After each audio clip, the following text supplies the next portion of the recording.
हम जो है आज तुर्की आक्रमण के बारे में डिस्कस कर रहे थे। अरब जो थे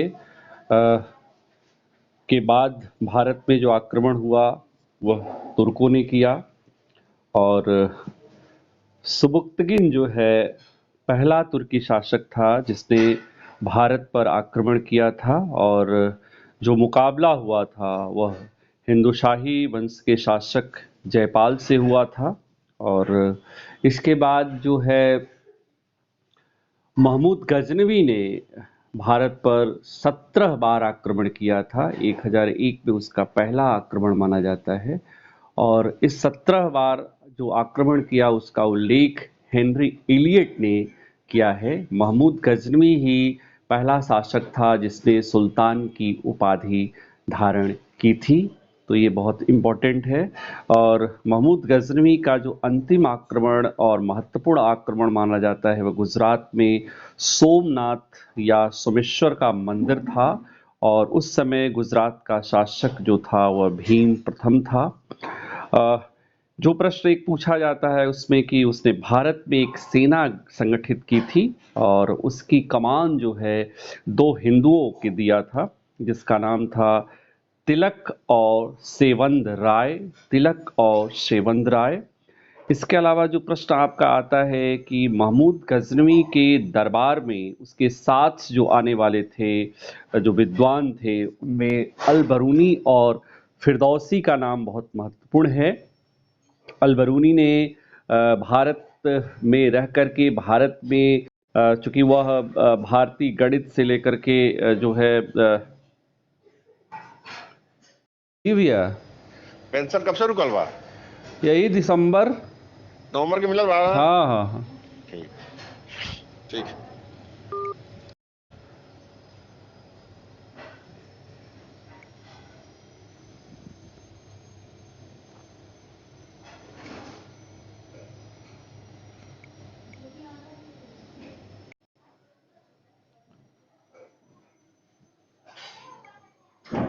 तो हम बात कर रहे थे कि उसने भारत में एक सेना जो संगठित की थी और उसमें उसकी कमान जो बागडोर दी थी वह तिलक और सेवंद राय को दी थी। इसके अलावा महमूद गजनवी के साथ जो भारत आए थे विद्वान उसमें अल बरूनी और जो है फिरदौसी का नाम महत्वपूर्ण है। जो प्रश्न पूछा जाता है अल बरूनी जिसने किताबुल हिंद या तहकीकाते हिंद, काफ़ी महत्वपूर्ण है, तहकीकाते हिंद या किताबुल हिंद ग्रंथ लिखा था और भारतीय इतिहास भारत उस समय की 11वीं 12वीं शताब्दी की कह सकते हैं कि जो भारत की जो इतिहास था, जो ज्योग्राफी था और जो आपका दर्शन था, इसके बारे में जानकारी जो है इस किताबुल हिंद या तहकीकाते हिंद में मिलती है। इसलिए यह काफ़ी महत्वपूर्ण जो है ग्रंथ था। और इसके अलावा महमूद गजनवी ने एक हिंदू देवी सरस्वती की आकृति का जो है सिक्का भी भारत में प्रचलित किया था। तो ये भी प्रश्न आपका खूब पूछा जाता है कि सरस्वती की आकृति युक्त सिक्का भी महमूद गजनवी ने प्रचलित किया था। इसके अलावा महमूद गजनवी ने संस्कृत भाषा में अपने सिक्कों पर कलमा जो है अंकित करवाया था। तो ये बहुत महत्वपूर्ण है। तो महमूद गजनवी से संबंधित जो है प्रश्न आपका जो पूछा जाता है वो मैंने आपसे बताया। महमूद गजनवी के बाद मोहम्मद गोरी जो गोर वंश का शासक था और जो है ये भी आपका गजनी के अधीन था प्रारंभ में गोरी, बाद में गोर इस वंश का प्रधान हुआ और उसका नाम था संसबनी। आपने इसके पहले भी पढ़ा हुआ है ये। तो संसबनी वंश का था मोहम्मद गोरी और गोर का रहने वाला था और इसका पहला आक्रमण जो पूछा जाता है वह भारत पर 1175 में किया था। वह मुल्तान पर था। 1175 में मुल्तान पर आक्रमण किया था। इसके बाद जो है हम लोगों ने पहले भी डिस्कस किया कि भारत में उसे जो पराजय मिली थी वह मूलराज द्वितीय के द्वारा जो है गुजरात पर जब उसने आक्रमण किया था तो मोहम्मद गोरी को आबू पर्वत के निकट जो है मूलराज द्वितीय या भीम द्वितीय जिसको कभी कभी कहा जाता है कि उसने उसको पराजित किया था, या भारत पे मोहम्मद गोरी को पहली पराजय मिली थी। तो ये जो है काफ़ी महत्वपूर्ण था गोरी से रिलेटेड प्रश्न। इसके अलावा जो है तराइन का प्रथम युद्ध जो है वह चौहान वंश के शासक पृथ्वीराज चौहान या पृथ्वीराज थर्ड जिसको कहते हैं के बीच हुआ था, और इसमें जो है पृथ्वीराज चौहान जो है ने मोहम्मद गोरी को पराजित किया था। लेकिन नेक्स्ट ईयर ही 1192 ईस्वी में तराइन का सेकंड बैटल हुआ, जिसमें आपका मोहम्मद गोरी ने पृथ्वीराज चौहान को पराजित किया। और यह युद्ध इसलिए महत्वपूर्ण है क्योंकि इस युद्ध के बाद ही भारत में तुर्की साम्राज्य की स्थापना का मार्ग जो है एक तरीके से प्रशस्त हो गया, और इसलिए यह एक निर्णायक जो है युद्ध माना जाता है। और इसके बाद हम देखते हैं कि 1193-94 में मोहम्मद गोरी के का जो है चंदावर का युद्ध हुआ था, जो कन्नौज के गढ़वाल वंश के शासक जयचंद और मोहम्मद गोरी के बीच हुआ था। तो ये दो इम्पॉर्टेंट युद्ध जो है पूछे जाते हैं, चंदावर का युद्ध और आपका तराइन का युद्ध। और इसके बाद हम देखते हैं कि 1206 में मोहम्मद गोरी की खोखरों के खिलाफ उत्तरी पश्चिमी सीमा प्रांत पर अंतिम युद्ध हुआ था, और उसके बाद से लौटते समय मोहम्मद गोरी की की डेथ हो गई थी। और उसके बाद हम देखते हैं कि भारत में एक नई जो है वंश तुर्की सत्ता की स्थापना हुई, जिसे जो है दिल्ली सल्तनत की नींव मानी जाती है कि ऐबक के द्वारा भारत में तुर्की सत्ता की स्थापना की गई, और संस्थापक जो है वह आपका जो है मोहम्मद गोरी कुतुबुद्दीन ऐबक था। और कुतुबुद्दीन ऐबक चूंकि मोहम्मद गोरी का दास था, वह उसका कमांडर रह चुका था, इसलिए इसको गुलाम वंश के नाम से भी जाना जाता है। और इसके जो अमीर थे इसके अधीन, उनको कुतवी के नाम से जाना जाता है। कुतवी आपने पढ़ा हुआ है, और तो ये भी प्रश्न पूछा जाता है। मोहम्मद गोरी के सिक्कों पर एक तरफ कलमा खुदा रहता था और दूसरी तरफ लक्ष्मी की आकृति अंकित रहती थी। खूब प्रश्न पूछा जाता है, लेकिन यहाँ पर आपको कंफ्यूजन हो सकता है। मोहम्मद गोरी के सिक्कों पर लक्ष्मी की आकृति अंकित रहती थी, जबकि महमूद गजनवी के सिक्कों पर आपका सरस्वती की प्रतिमा की आकृति अंकित रहती थी। कलमा दोनों के ही सिक्कों पर अंकित रहता था। तो ये जो है आपका मोहम्मद गोरी से संबंधित जो है जानकारी हमने आपको दी, और तुर्कों से संबंधित। तो इस तरह से भारत में तुर्की सत्ता की स्थापना हुई। अब हम थोड़ा सा प्रकाश डालेंगे दिल्ली के बारे में, और ये देखने का प्रयास करेंगे कि दिल्ली से संबंधित बहुत से प्रश्न पूछे जाते हैं, और इसको हम यहाँ पे आपके सामने वो करेंगे।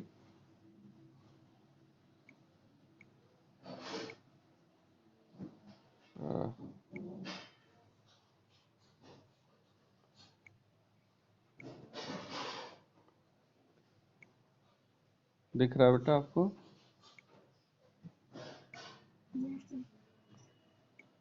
ओके। इसमें जो है वर्तमान में जो दिल्ली है, भारत की जो राजधानी है, कभी जो है महाभारत में पांडवों की राजधानी इंद्रप्रस्थ थी, आपको मालूम है, और आज भी वहाँ इंद्रपत नाम का गांव अस्तित्व में है। लेकिन ऐतिहासिक दृष्टि से हम लोग पहले भी डिस्कस कर चुके हैं कि दिल्ली का जो संस्थापना की थी वो तोमर वंश ने की थी, और तोमर वंश जो है का उसका नाम था, जो संस्थापक था उसका नाम था आपका अनंग पाल। अनंग पाल है ना। तो ये पूछा जाता है, तोमर वंश और संस्थापक जो था वह अनंग पाल था, है ना। और इसके बाद हम देखते हैं कि चौहानों या चाहमानों ने, है ना, तोमार जो है वंश से दिल्ली पर अधिकार कर लिया था। तो ये पूछा जाता है प्रश्न कि किसको पराजित करके चौहानों ने या चाहमानों ने दिल्ली पर अधिकार किया था। तो तोमर वंश होगा, और ये इम्पोर्टेंट है। इसके बाद हम देखते हैं कि गयासुद्दीन बलवन के समय में दिल्ली का एक पुराना नाम जो मिलता है, ये भी खूब पूछा जाता है आपका, वह है योगिनीपुर। कहा जाता है योगिनीपुर दिल्ली का प्राचीन नाम योगिनीपुर भी है। और यह जो अभिलेख मिलता है गयासुद्दीन बलवन के समय में, वह है आपका पालम बावली अभिलेख। पालम बावली अभिलेख, पालम बावली अभिलेख है और बलवन के समय में इसका जिक्र मिलता है। और इसमें दिल्ली का एक जो नाम है पुराना, वह योगिनीपुर मिलता है। तो ये भी ध्यान में रखने वाली बात है कि योगिनीपुर दिल्ली का पुराना नाम था, ये भी पूछा जाता है। इसके अलावा हम देखते हैं कि कुतुबुद्दीन ऐबक को छोड़ करके, है ना, इल्तुतमिश ने, आपको पता ही है कि जो है दिल्ली को राजधानी बताया था। ऐबक ने राजधानी, ऐबक के समय में राजधानी कहाँ थी? चाहिए लाहौर। Very good. तो लाहौर से पूछा जाता है कि राजधानी दिल्ली किसने बनाया, तो आपका इल्तुतमिश में। लेकिन ये ध्यान रखना है कि लोदी काल में जो राजधानी थी वह जो है आपका आगरा हो गई थी लोदी काल में। और सिकंदर लोदी जो था, जिसने जो है 1504 में जो है आगरा को राजधानी बनाया था, इतना हमें ध्यान रखना है। तो लोदियों का काल में, लोदी वंश के काल में जो राजधानी थी वह आगरा थी। और सिकंदर लोदी ने 1504 में जो है दिल्ली की जगह आगरा को राजधानी बनाया था। लेकिन हुमायूं ने पुनः जो है आगरा से राजधानी दिल्ली को ट्रांसफर किया था। ये हमको ध्यान में रखना है, ठीक है। दिल्ली को पुनः मुगलों की राजधानी इसने बनाई थी, हुमायूं ने। और इसके बाद हम देखते हैं कि शाहजहां ने शाहजहानाबाद जो है नगर बसाकर दिल्ली को राजधानी के रूप में प्रयोग किया था। शाहजहानाबाद, शाहजहां से नाम है, ये खूब पूछा जाता है। इसका सन है 1638। इस ईस्वी में शाहजहां ने शाहजहानाबाद नगर बसा करके दिल्ली को राजधानी के रूप में प्रयोग किया था। शाहजहानाबाद जो दिल्ली का लाल किला वगैरह है, ये इसी के अंदर बनाया गया है ना, तो इसलिए ये दिल्ली से संबंधित जानकारी थी। इसके बाद हम देखते हैं कि दिल्ली पर 3 विदेशी आक्रमणकारियों ने आक्रमण किया, जो मंगोल थे, जिसमें आपके 1398 में तैमूर ने आक्रमण किया। फिर इसके बाद से 1739 में नादिर शाह ने आक्रमण किया। फिर 1757 में आपका अहमद शाह अब्दाली ने आक्रमण किया। और ये हमें ध्यान में रखना है कि अंग्रेज़ों ने 1803 में दिल्ली पर अधिकार किया था। अंग्रेज़ों ने दिल्ली पर अधिकार 1803 में किया था। जो प्रश्न पूछा जाता है, इसीलिए मैं इसे डिस्कस कर रहा हूँ आपको। विद्रोह के समय, 1857 के विद्रोह के समय दिल्ली जो है एक मुख्य केंद्र बनी थी। लेकिन हमें ध्यान में रखना है कि अंग्रेज़ों ने जो है बंगाल को अपनी राजधानी बनाई थी। प्रारंभिक दौर में शासन करने के बाद से उन्होंने बंगाल को राजधानी बनाई थी। और जो है फिर जो है 1912 में, ये प्रश्न पूछा जाता है, 1912 में पुनः जो है एक बार दिल्ली भारत की राजधानी बनी थी, जो आज भी विद्यमान है। तो इस तरह से दिल्ली को लेकर के जो प्रश्न खूब पूछे जाते हैं, वह आपको जानकारी होनी चाहिए कि दिल्ली का जो संस्थापक था वह तोमार वंश का अनंगपाल था ऐतिहासिक दृष्टि से। और दिल्ली पर फिर तोमर वंश के बाद चौहान या चाहमान वंश ने अधिकार कर लिया था। इसके अलावा दिल्ली का प्राचीन नाम जो है योगिनीपुर मिलता है, जो बलवन के समय में एक अभिलेख है, उस अभिलेख का नाम हमने आपसे बताया पालम बावली अभिलेख है। इस अभिलेख में दिल्ली का प्राचीन योगिनीपुर भी मिलता है। फिर देखते हैं कि इल्तुतमिश के समय में लाहौर को लाहौर की जगह दिल्ली को राजधानी के रूप में प्रयोग किया गया। इसके बाद सिकंदर लोदी ने 1504 में दिल्ली की जगह आगरा को राजधानी बनाया। पुनः हुमायूं के समय में दिल्ली मुगलों की राजधानी बनी। शाहजहां ने जो है दिल्ली के निकट शाहजहानाबाद नगर की नींव बना करके दिल्ली को राजधानी के रूप में प्रयोग किया। इसके बाद दिल्ली पर 3 आक्रमण हुए। तैमूर ने आक्रमण किया, फिर नादिर शाह ने आक्रमण किया, फिर अहमद शाह अब्दाली ने आक्रमण किया। फिर देखते हैं कि 1803 में अंग्रेजों ने दिल्ली पर अधिकार कर लिया। फिर जो है उसके बाद से दिल्ली 1857 के विद्रोह में एक मुख्य केंद्र थी। बहादुर शाह जफर के नेतृत्व में 1857 का विद्रोह लड़ा गया था।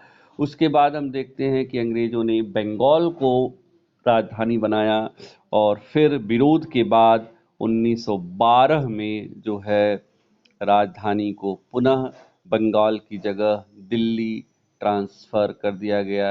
यानी जो है ये बहुत महत्वपूर्ण है। तो ये आपका दिल्ली से संबंधित प्रश्न था जिसके बारे में हमने आपसे डिस्कस किया। क्लियर हुआ बेटा?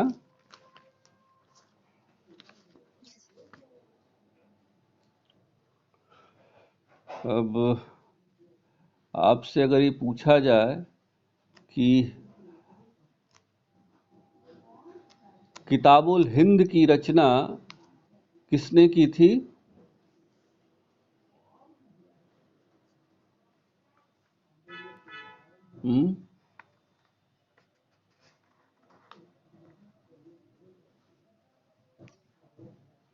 अल-बरूनी ने, है ना? अब पूछा जाएगा किस शताब्दी में की थी?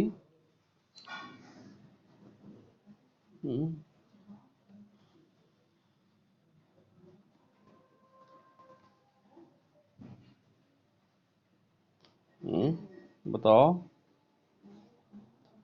महमूद गजनवी के साथ आया था ना 11वीं शताब्दी में, ठीक है।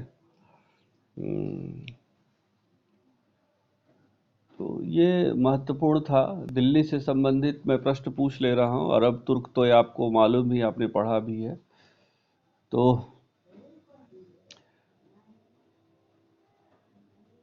चौहानों ने या चाहमानों ने दिल्ली किससे छीना था या अधिकार किया था? किसको पराजित करके? किस वंश को? हाँ, तोमार वंश को, ठीक है। दिल्ली का प्राचीन नाम अभिलेखों में क्या मिलता है? योगनीपुर, ठीक है। किसने आगरा को राजधानी बनाया? सिकंदर लोदी, ठीक है।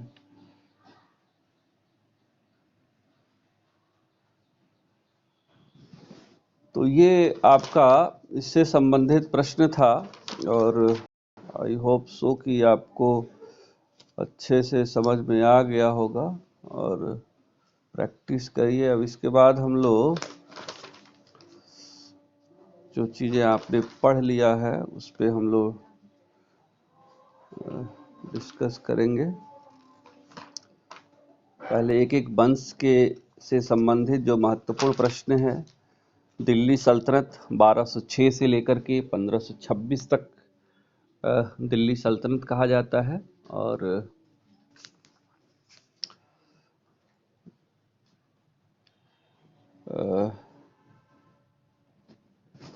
कुतुबुद्दीन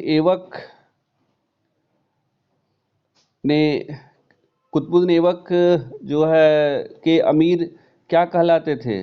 तुम लोगों से ही पूछेंगे इसमें, अगर हमें लगेगा तो उसको हम बताएंगे, क्योंकि कुतुबुद्दीन ऐबक के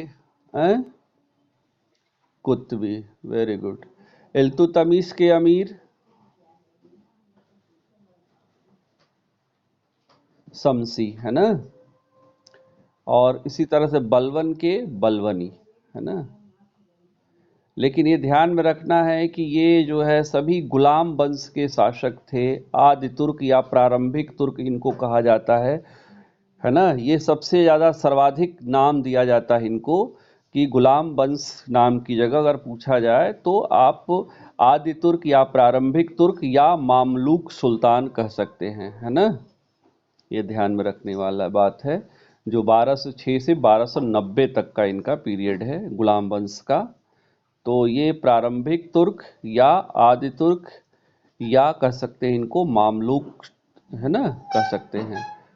तो ये जो है इम्पोर्टेंट है। और इसके बाद हम देखते हैं कि ऐबक का पीरियड आपको मालूम ही है, क्या टाइम पीरियड है, 1206 से लेकर के 1210। ऐबक जो था वह भारत में तुर्की राज्य का संस्थापक था, दिल्ली का प्रथम तुर्क शासक था और उसने सुल्तान की उपाधि नहीं धारण की थी, मलिक और शिपाशलार की उपाधि धारण की थी। और इसके बाद हम देखते हैं कि इसको जो दास्ता से जो मुक्ति मिली थी, गयासुद्दीन मोहम्मद जो आपके मोहम्मद गोरी का उत्तराधिकारी था, उसने जो है इसको दास्ता से मुक्त किया था। उसका टाइम है आपका 1208 ईस्वी। और 1206 से 1210 तक जो ऐबक का टाइम है, जो मलिक और सिपहसालार के रूप में है, इसमें उसने लाहौर को राजधानी बना करके शासन किया था। ये हमें ध्यान में रखना है। और इसको लाख वक्ष क्यों कहा जाता है?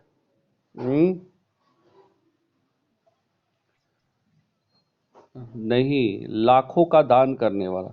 हाँ हाँ, यस, लाख वक्ष कहा जाता है ना। इसके अलावा इसको पील वक्ष भी कहा जाता है।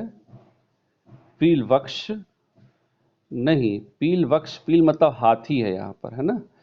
हाथियों का दान करने वाला था, इसलिए इसको लाख वक्ष और पील वक्ष दोनों नाम से जाना जाता है। आपको ध्यान रखना है।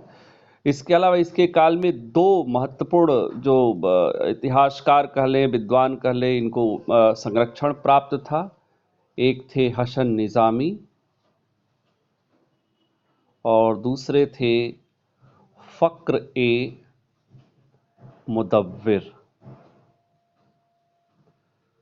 हसन ए निज़ामी और फ़क्र ए मुदव्विर, इनको ऐबक का संरक्षण प्राप्त था।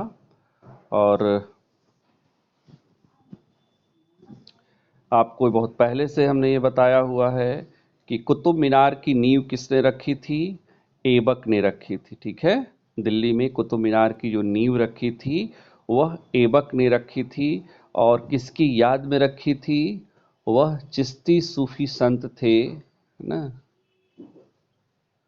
ख्वाजा कुतुबुद्दीन बख्तियार काकी खलजी, ठीक है। कुतुबुद्दीन बख्तियार काकी खलजी, है ना। काकी भी नाम याद रहेगा तो आपको याद रहेगा। कभी कभी केवल कुतुबुद्दीन भी दे सकता है, ख्वाजा कुतुबुद्दीन दे सकता है, तो पूरा नाम आपको याद रखना है। ख्वाजा कुतुबुद्दीन बख्तियार काकी खलजी की स्मृति में ऐबक ने दिल्ली में कुतुब मीनार की नींव रखी थी, जिसे पूर्ण कराने का जो क्रेडिट है वह इल्तुतमिश को जाता है, ठीक है। तो ये ऐबक है। इसके अलावा हम लोगों ने देखा था कि तराइन का जो बैटल हुआ था मोहम्मद गोरी और पृथ्वीराज चौहान के बीच, उसमें गोरी ने मुख्य कमांडर की भूमिका निभाई थी। उसी के बाद से, विजय के बाद से, मोहम्मद गोरी ने ऐबक को भारतीय जो प्रदेश थे, जो क्षेत्र विजित किए गए क्षेत्र थे, उसका मुख्य सूबेदार नियुक्त किया था। इसके बाद हम देखते हैं कि 1210 में उसकी डेथ हो गई थी ऐबक की। चौगान खेलते समय घोड़े से अचानक गिर करके उसकी डेथ हो गई थी। तो ये ऐबक से रिलेटेड जो महत्वपूर्ण प्रश्न थे। अभी चूंकि हम पॉलिटिकल हिस्ट्री बता रहे हैं ये सबका, तो इसलिए आगे अब इसके बाद हम देखते हैं उसका उत्तराधिकारी जो था वह आराम शाह था।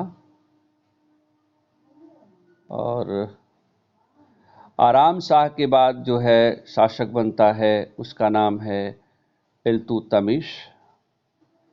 और इल्तुतमिश इल्बारी तुर्क था, ऐबक भी इल्बारी तुर्क था।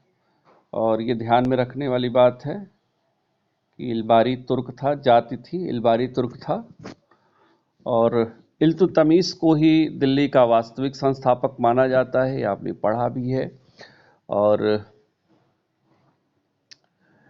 ऐबक इल्तुतमिश जो था वह भी मोहम्मद गोरी का ही दास था, ये आपको ध्यान में रखने वाली बात है।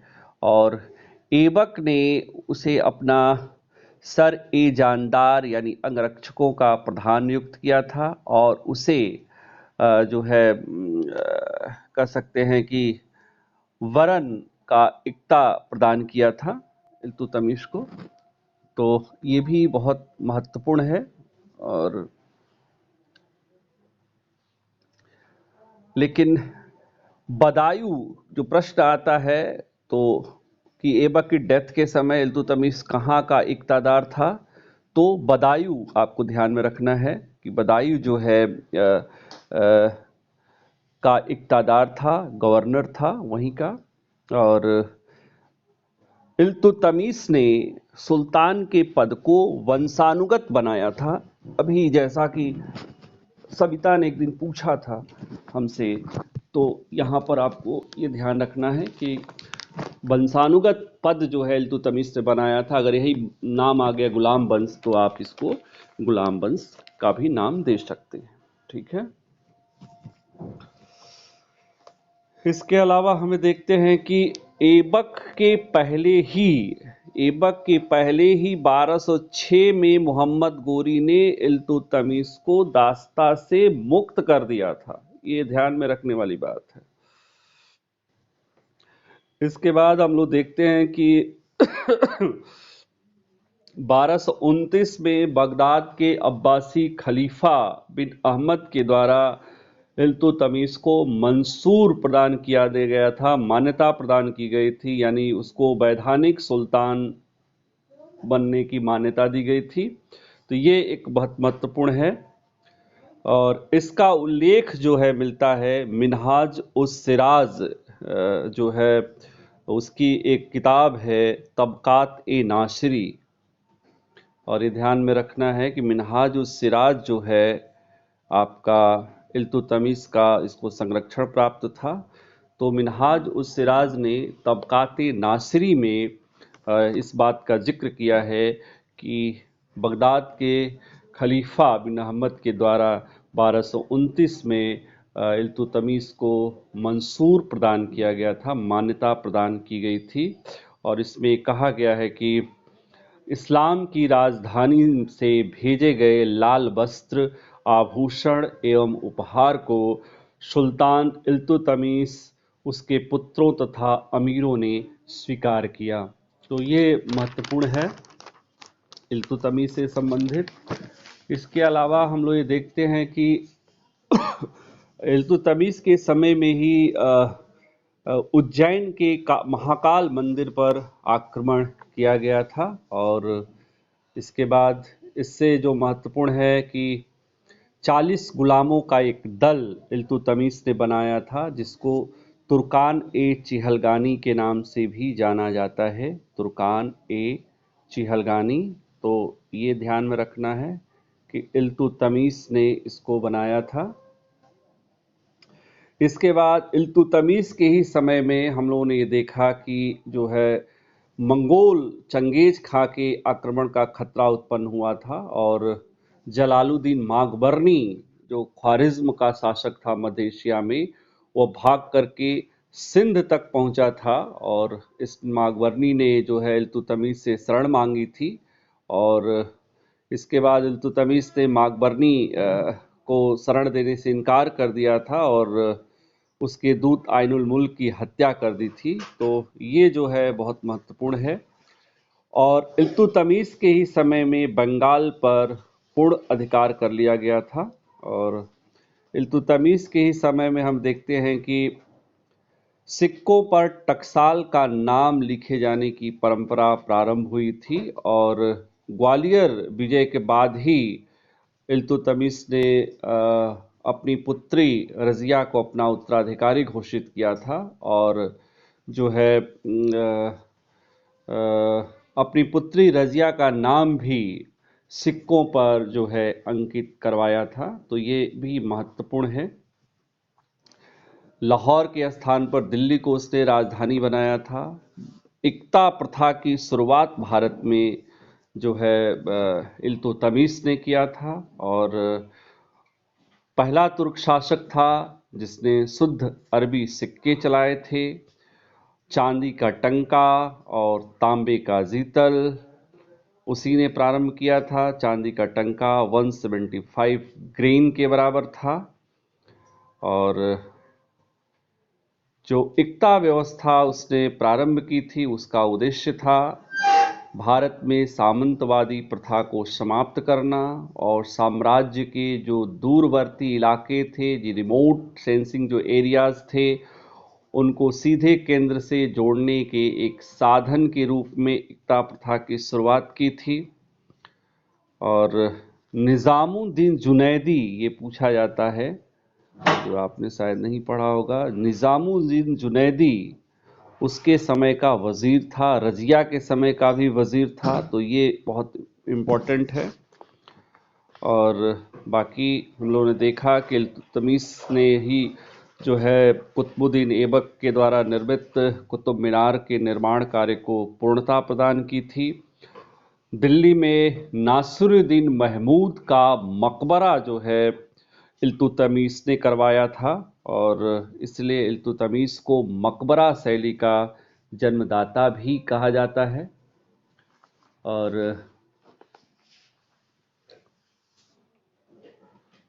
इल्तुतमिश की मृत्यु के बाद जो है रुकनुद्दीन फिरोज शाह शासक बना था।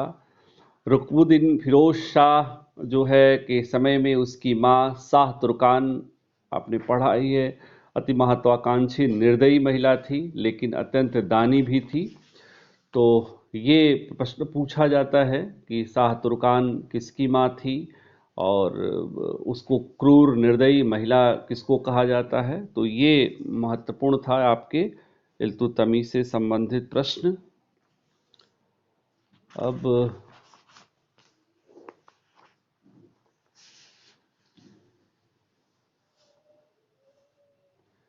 रज़िया का जो शासनकाल है वह 1236 से लेकर के 1240 तक का है, आपने पढ़ा भी है इसको। और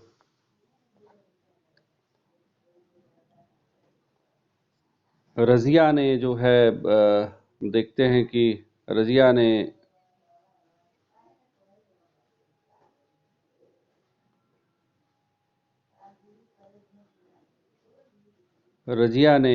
आपको पर्दा प्रथा को त्याग दिया था। कुबा क्या होता है ये पूछा जाता है। कुबा मतलब कोट, कुलाह मतलब टोपी। कुबा और कुलाह, कुलाह मतलब होता है टोपी, कुबा और कुलाह, है ना। और जलालुद्दीन याकूत जो है उसको अमीर आखुर नियुक्त किया था। वो अबिसीनिया का रहने वाला था, ये पूछा जाता है प्रश्न आपका। अबिसीनिया का रहने वाला था याकूत, और इसको जो पद दिया था अमीर आखुर, मतलब अश्वशाला का प्रधान बनाया हुआ था। और जब अल्तुनिया ने जो है विद्रोह किया था, तो उस समय दिल्ली की गद्दी पर अमीरों ने किसको शासक बनाया था?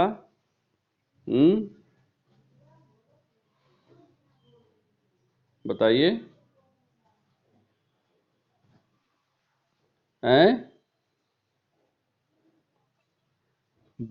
बहराम शाह को बनाया था, वेरी गुड, बहराम शाह को बनाया था। और रजिया की हत्या, अल्तुनिया की और रजिया की हत्या कहाँ पे की गई थी? कैथल एक प्लेस था जो हरियाणा में है ना। यहीं पर 1240 में अल्तुनिया और रजिया की हत्या डाकुओं ने कर दी थी। तो कैथल प्लेस पूछा जाता है, इसलिए आपको ध्यान रखना है। और रजिया की असफलता का जो मूल कारण है, इसमें ध्यान रखिएगा कि कई बार ऑप्शन में आपके रहेगा उसका स्त्री होना, उसके तमाम कारण, लेकिन मुख्य कारण क्या माना जाता है? हम्म तुर्की अमीरों की महत्वाकांक्षा, ठीक है ना, या तुर्की अमीरों का षड्यंत्र, जो भी कह लीजिए।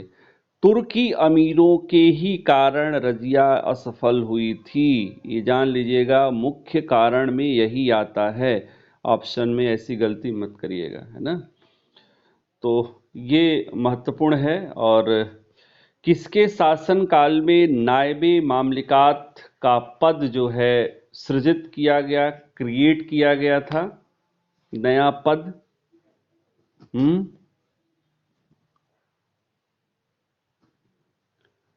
बहराम शाह के ही समय में, बहराम शाह ने ही अमीरों को, चूंकि अमीरों ने इसको शासक बनाया था, है ना, इसलिए जो है इख्तियारुद्दीन एतगिन, आप याद करिए, आपने पढ़ा होगा, इख्तियारुद्दीन एतगिन और अल्तूनिया, है ना, इन लोगों ने मिल करके अलाउद्दीन कूची, कबीर खां, जानी, सालारी, है ना, अमीरों का नाम हमने नहीं बताया, चूंकि जो इंपॉर्टेंट है वही मैं आपसे डिस्कस कर रहा हूं। तो बहराम शाह के ही समय में नायबे मामलिकात का पद बनाया गया था, और उस पर सबसे पहले जो नियुक्ति की गई थी, प्रश्न पूछा जाता है, वह इख्तियारुद्दीन एतगिन था।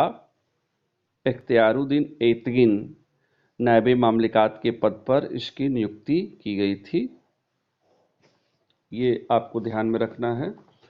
और इसके बाद जो है इख्तियारुद्दीन एतगिन की हत्या जो है बहराम शाह ने ही कर दी थी। और इसके बाद हम देखते हैं कि इख्तियारुद्दीन एतगिन की हत्या होने के बाद से बहराम शाह की भी अमीरों ने हत्या कर दी। बहराम शाह, फिर मसूद शाह, है ना, फिर नासिरुद्दीन महमूद शासक बनता है, जो काफ़ी इम्पोर्टेंट है। नासिरुद्दीन महमूद, नासिरुद्दीन महमूद इसलिए इम्पोर्टेंट है क्योंकि 1246 से जो 1265 का जो इसका शासनकाल है, यह नाम मात्र का है, पूरी सत्ता किसके हाथों में थी? बलबन के हाथ में थी, ठीक है ना। इसलिए कहा जाता है कि बलबन ने, और किसके रूप में बलबन ने शासन किया था, किस पद पर रहते हुए?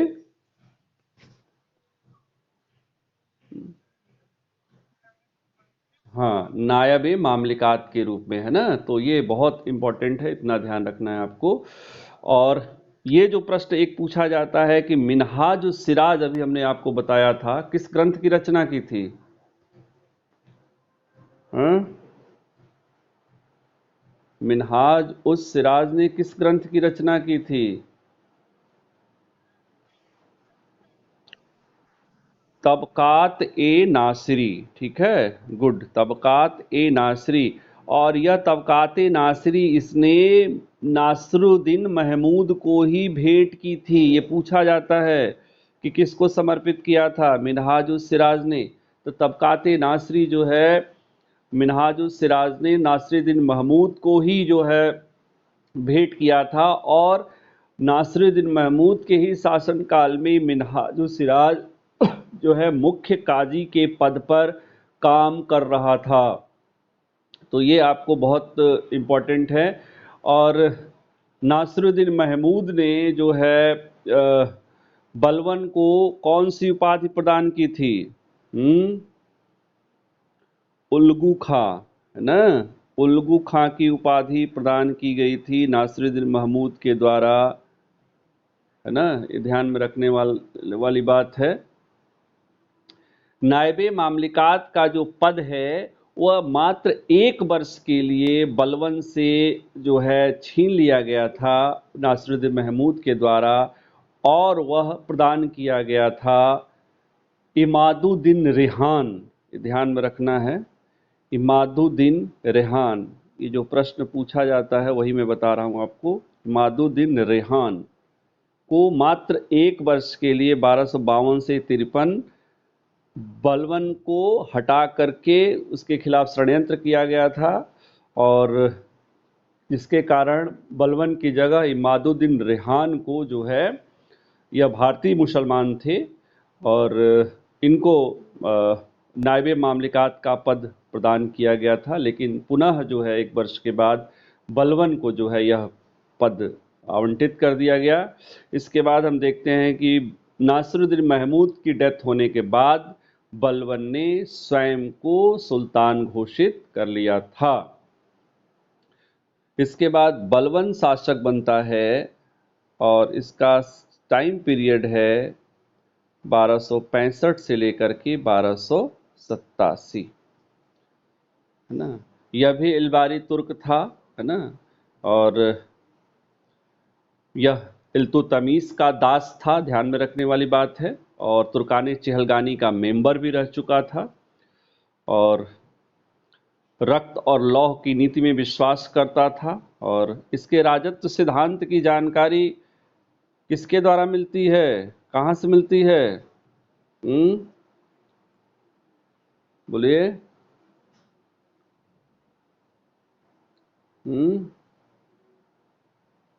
बलवन के राजत्व का वर्णन किसने किया है? बर्नी ने किया है, जियाउद्दीन बर्नी ने किया है। वशिया में पूरा जानकारी मिलता है। प्रश्न पूछा जाता है राजत्व सिद्धांत, इसका राजत्व सिद्धांत कहाँ से लिया गया है? कहाँ से लिया गया है? फारस या ईरान, ठीक है। हाँ, उसने पूरे अपने दरबार की साज सज्जा को फारस पद्धति के आधार पर गठित किया था। सुल्तान की प्रतिनिधि, ये सब चीज़ें आपको मालूम ही है, कोई इसमें वो नहीं है।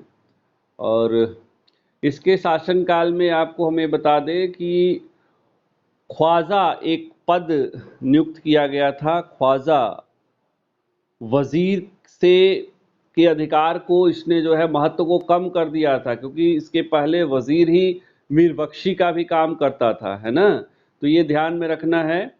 और इसने नायबे मामलिकात के पद को भी समाप्त कर दिया था, है ना। तो और इस पर नियंत्रण के लिए ख्वाजा नामक एक नए अधिकारी की नियुक्ति की थी। तो ये बहुत इम्पोर्टेंट है। इक़्तिदारों पर भ्रष्टाचार को रोकने के लिए, वजीर पर नियंत्रण लगाने के लिए इसने काम किया। तो ये पूछा जाता है। उसने सेना को नगद वेतन देने की व्यवस्था शुरू की थी। बलवन ने इक्ता की जगह नगद वेतन देने की प्रथा को शुरू किया था। इसके अलावा बलवन ने तुर्कानी चहलगानी का अंत कर दिया था, आपको मालूम ही है। और इसके ही शासनकाल में एक हमेशा सदैव तत्पर सेना रखने की व्यवस्था शुरू की गई थी। जब उत्तरी पश्चिमी सीमांत प्रांतों पर मंगोल अटैक का खतरा होता था, तो एक सेना, द्रुत सेना हमेशा दिल्ली में तैनात रहती थी, और ताकि जो है किसी भी आक्रमण का मुकाबला किया जा सके। बलवन ने ही गुप्तचर विभाग की स्थापना की थी, है ना, और इसका प्रधान कहलाता था वरीद ए मुमालिक। वरीद ए मुमालिक, है ना। तो बलवन को बहुत क्रेडिट दिया जाता है। और इसके अलावा उसने एक नया सैन्य विभाग बनाया था, जिसका नाम है, पूछा जाता है, दीवान ए अर्ज। इसका प्रधान कौन था? क्या कहलाता था इसका प्रधान?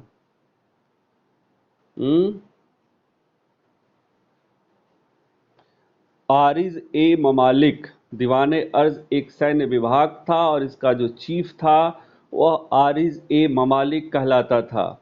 उसका जो मुख्य सेनापति था दीवाने आरिज ए ममालिक, उसका नाम था, पूछा जाता है, इमादुल मुल्क। इमादुल मुल्क। इमादुल मुल्क जो है इसका सेनापति था, मुख्य सेनापति था, और इसको इसने रावत ए अर्ज की उपाधि प्रदान की थी। रावत ए अर्ज की उपाधि प्रदान की थी। इमादुल मुल्क जो है को रावत ए अर्ज की उपाधि प्रदान की थी। ठीक है। तुगरिल खां का विद्रोह। तुगरिल खां कहाँ का सूबेदार था? बताओ।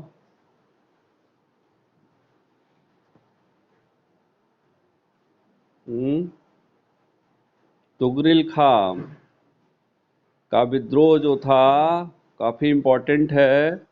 बंगाल का शासक था, ठीक है। सन भी मैंने बता दिया।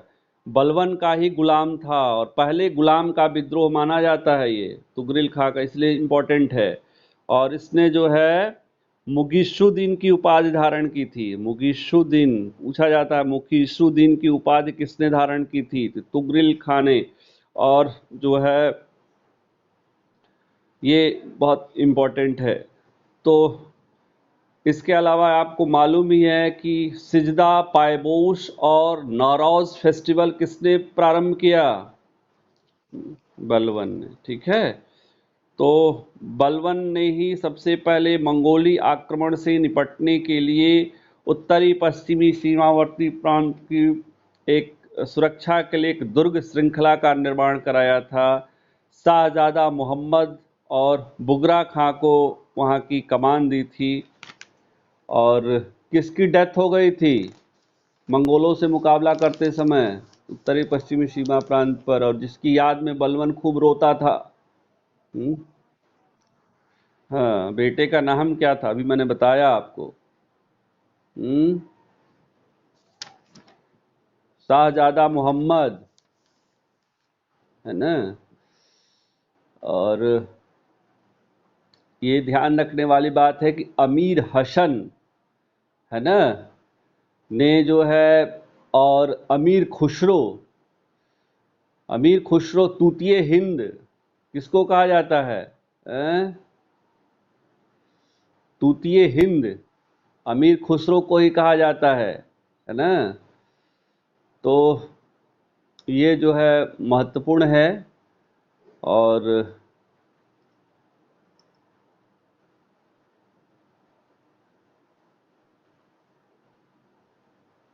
बलवन की मृत्यु के बाद जो है कौन शासक बना था? हम्म, कैकूबाद, है ना। और इसके बाद जो है फिरोज शाह खलजी ने किसकी हत्या करके राजगद्दी प्राप्त की थी? बताइए।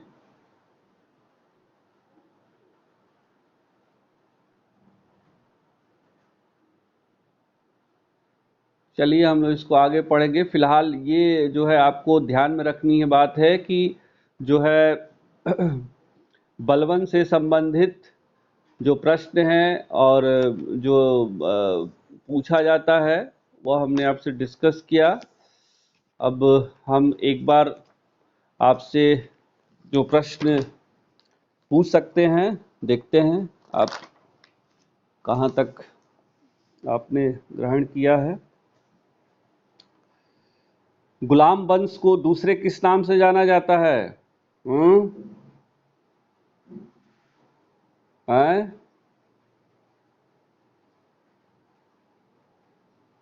प्रारंभिक तुर्क सुल्तान या मामलुक सुल्तान? हाँ, ये ध्यान रखने वाली बात है ना। इल्तुतमिश किस वंश से संबंधित था? इल्बारी तुर्क था, शमसी वंश, है ना। कुतुबुद्दीन ऐबक कुतबी, इल्तुतमिश शमसी, बलवन बलवनी, ये ध्यान रखना है आपको, है ना।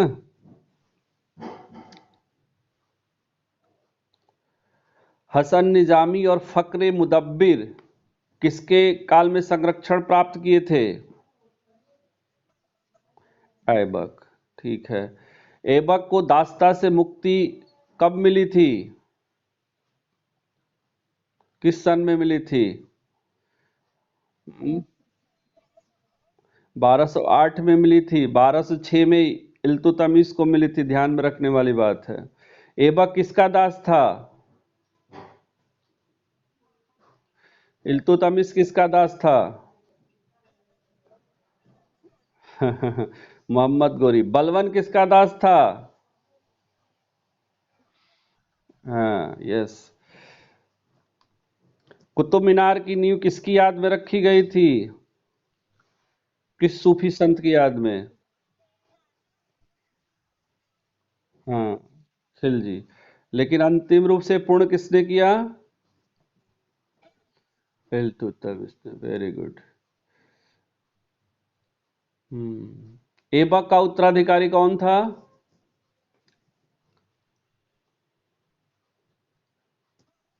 आरम शाह। हाँ, yes, Aram Shah is correct answer. Delhi सल्तनत का वास्तविक संस्थापक किसको माना जाता है? हम्म हम्म सर ए जानदार का पद ऐबक ने किसको प्रदान किया था? इल्तुतमिश को। ऐबक की डेथ के समय इल्तुतमिश कहाँ का सूबेदार था या इक्तादार था? हम्म बदायूं का। Very good. सुल्तान के पद को वंशानुगत किसने बनाया? इल्तुतमिश ने। बगदाद के खलीफा से जो मंसूर प्राप्त हुआ उसका विवरण किस ग्रंथ में मिलता है?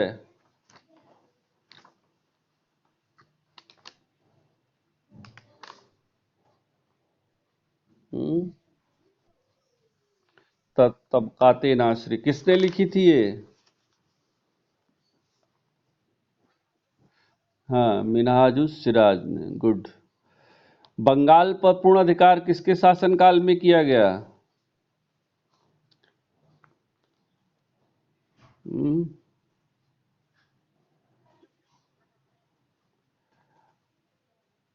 ऐबक इल्तुतमिश, बताइए कौन किसके काल में? हम्म हाँ, इल्तुतमिश के समय में। किस अभियान के बाद जो है इल्तुतमिश ने अपनी पुत्री को रजिया को उत्तराधिकारी घोषित किया था?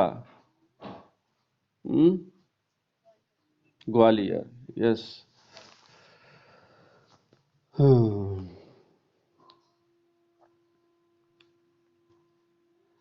इल्तुतमिश के वजीर का क्या नाम था?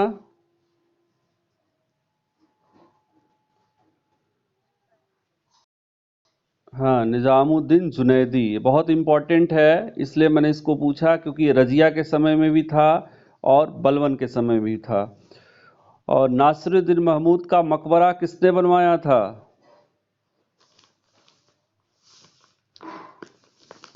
हम्म, इल्तुतमिश ने बनवाया था, इसीलिए इसको मकबरा शैली का जन्मदाता भी कहा जाता है।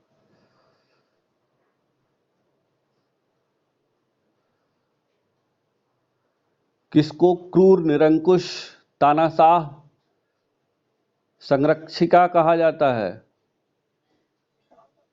शाह तुर्कान।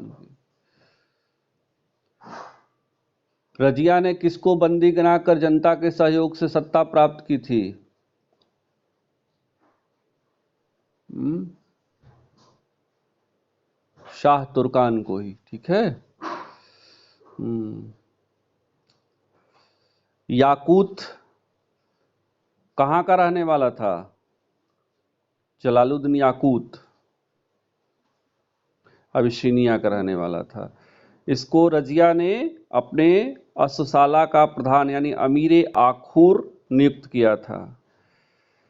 रजिया और अल्तुनिया की हत्या डाकुओं के द्वारा कहां पर की गई थी?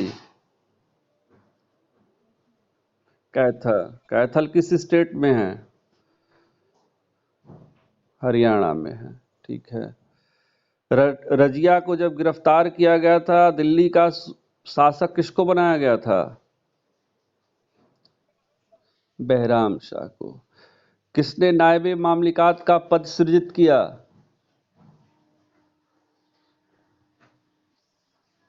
बहरम शाह। सबसे पहला किसको यह पद प्राप्त हुआ था?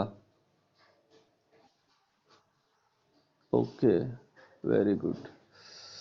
बलबन किसके समय में नायबे मामलिकात के पद पर काम किया?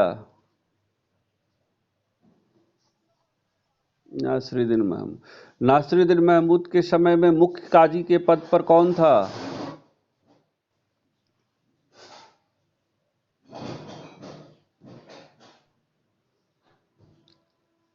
मुख्य काजी जिसने तबकाते नासरी लिखी थी? मिना हाँ, मिनहाजुस सिराज। गुड। नासिरुद्दीन महमूद ने किसको उल्गू खां की उपाधि दी थी? बलवन को।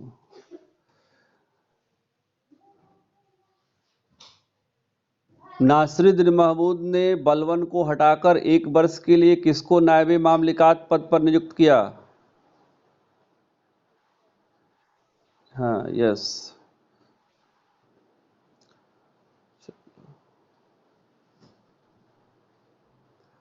रक्त और लौह की नीति में कौन विश्वास करता था? बलवन। बलवन के राजत्व सिद्धांत की जानकारी कौन देता है?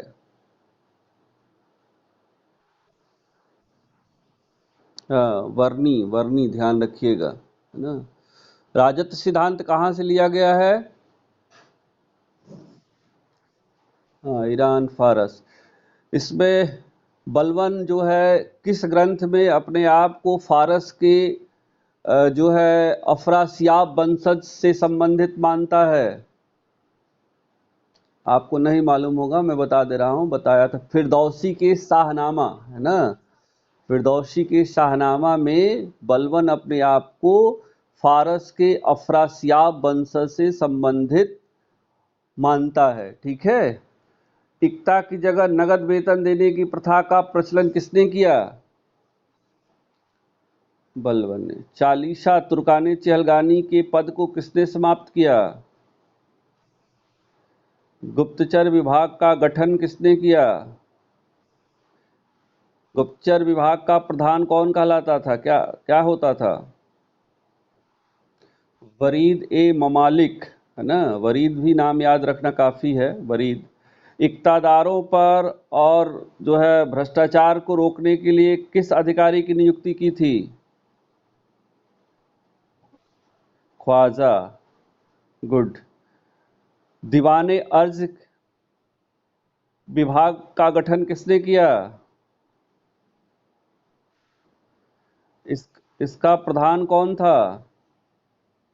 प्रधान अधिकारी आरिज़ मवालिक, है ना। दीवाने आरिज या आरिज मवालिक के पद पर किसको नियुक्त किया था बलवन ने?